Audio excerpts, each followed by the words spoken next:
Hello there, my name is Kuma, and today I'm giving you my first impressions on Crownslayer. Since Link came out in the Chonyu event, we knew this day would come. After all, Crownslayer is an NPC who has ties with Cloud City in some way that I don't understand. I kinda just remember they interacting in chapter 7? Somewhere around there. She might not have any connections with Rhodes Island, as far as the lore up to this point is concerned. But since Lin, that is not a problem anymore. Now anyone can become an operator. And honestly, it looks like they are giving us a Crownslayer with a kit that makes sense for the character we know. She is an Executor, a fast redeploy, and in the lore she uses her arts to create mist to facilitate picking off targets when she is in Reunion. She fits very well in the class, I love it. And it's even cooler to see that Crownslayer will be given to us as a welfare. She will be free to get in the event. Crownslayer seems winning hard right now. I just gotta say, I thought Crownslayer was a bunny. I didn't expect her to be a hyena. But anyway, let's talk about her kit. Her first talent creates a mist in her 8 surrounding tiles, and enemies inside the mist have reduced accuracy. That's great, because they easily integrated Crownslayer's arts into her kit without much effort. You gotta love to see it. I am a big fan of flavorful skills and talents in operators that reflect who the character is. Oh, but this talent is only active while her skills are active. Can't have a permanent dodge field, I guess. That's only for Anduin and friends. Usually teasers don't show the second talent of a 6 star. That is the same for this one, this teaser does not have the second talent. But because Crownslayer appeared in the half anniversary stream in CN, we know her second talent. Because they showed the second talent of the 6 stars in the streams. Her second talent increases the damage Crownslayer deals to enemies who have not damaged her. And this talent will be active most of the time. She already has the mist from her first talent, lowering the accuracy of enemies, and she gains even more ways to not get hit in her skills, as we'll see in a second. So honestly, you might as well consider this as a damage up all the time. Wait, thinking about it that way, this talent is just a generic attack up. You know, sometimes I wonder why we have so many talents in 6 stars that just increase attack a little bit. Why do 6 stars even have a second talent if so many of them are like that? Unbelievable. Memes aside, skills. Crownslayer's skill 1 is just Red's skill 1. It seems to read the exact same. Most likely the numbers will be higher than Red, but the effect is the same. She gains attack and dodge in both physical and arts. I am a big fan of dodge, and I'm not mad she got a simple skill like this. If I'm being honest, the simplicity of being deployed, surviving a few hits, maybe killing some special threats, is the identity I have learned to be a fast redeploy. Although things are a bit flashier for a 6 star, as we'll see in the other skills, I can appreciate a simple skill like this. Another op you can deploy in front of Tallulah fireballs and pray she survives for long enough, look at that. Her skill 2 is a single hit damage skill, but it's not on deploy. I mean, the effect of the skill is still on deploy, just like all Executor skills, but the damage only comes out when the skill ends. Kinda like Kafka's S1.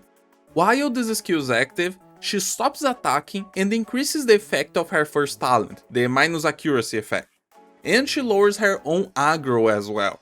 I guess the idea here is to deploy Crownslayer on a boss that is pressuring you a little bit too much while you try to tank them, and by deploying her, you can buy yourself some time to heal back up, or to finish off the boss while you hope they don't connect a hit with your ranged operators.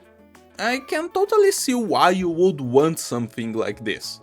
For example, there is a situation that is very fresh on my mind. I was playing with Ella with a friend in IS4, and I didn't have enough healing to keep up with the ending 2 boss. So to make things work, I brought Ella's S1 and kept using it from time to time for my medic to catch up. And Ella's S1, in case you don't know, lowers the accuracy of the enemies, just like Crownslayer does. She would be able to do the same thing in this situation. And it's interesting to think about it. You could retreat Crownslayer before her skill ends if you don't want to deal damage, if you're trying to hard stall an enemy, for example. And also, since she lowers her aggro, she would always be safe throughout the skill duration as long as the enemies are already targeting something else when she is deployed. And she also guarantees that her second talent will apply on the big skill hit at the end. Now, her skill 3. In this one, she also increases her first talent, but this time, instead of increasing the number, she increases the range. It becomes the base Bard range. She gains invisibility, meaning she can't be targeted, she won't take splash damage, and she also lowers her block count to 0. So this is a roundabout way of saying Crownslayer becomes invulnerable for the duration of the skill. Well, not necessarily invulnerable. There are a few very specific things that could still damage invisible operators with 0 block, but for intensive purposes, she is invulnerable. So while the skill is active, Crownslayer will attack an enemy inside her mist range, hitting them multiple times per attack and stunning them. But the skill says she has a cooldown before she can attack the same enemy again. If you could keep attacking the same enemy, this would probably be a boss killer skill with some buff operators. But since she needs to hit different targets, it ends up being just your usual busted fast redeploy skill instead. Of course, we don't know the numbers from the teaser, but you can easily count in the animation that her attack interval here is 2 seconds and her stun is 1 second. This is of course a very flavorful skill. It fits perfectly with what Crownslayer did in Reunion, and I think it will be a very cool skill to play with for anyone who raises Crownslayer. If I had to guess, the condition on not hitting the same enemy is just a way to make this skill as strong as Hypergriff wants, emphasis on what Hypergriff wants, if it was as strong as players want, forget about Wizardel. So, as strong as Hypergriff wants, without making an even stronger fast redeploy than we already have at dealing with single targets. Now, let me tell you about the mystery enemy from last video, which was, by pure coincidence, Crownslayer. This is where you can see the moment in the game's history where Arknights actually had a very clear stat power creep on enemies. The transition from the first year to the second year of the game changed a lot in the enemies. Bosses barely had the stats of elites, and that's because elites as we had in year 2 and as we have today barely even existed. For the next video, the mystery enemy will be this one. Take your guesses in the comments. But as I was saying, Hypergriff doesn't seem to want Crownslayer to be a boss killer, which I can respect, this is an Executor after all. And Crownslayer isn't your all-powerful god, nor an all-might being capable of soloing armies. She's just a random reunion girl who happens to be really good at picking off targets with her mist. She will probably still do a lot of damage, and will probably still be a prime target for buffing, as long as you don't want the target of the killing to be a boss, but we'll have to wait and see the numbers. Overall, great kit.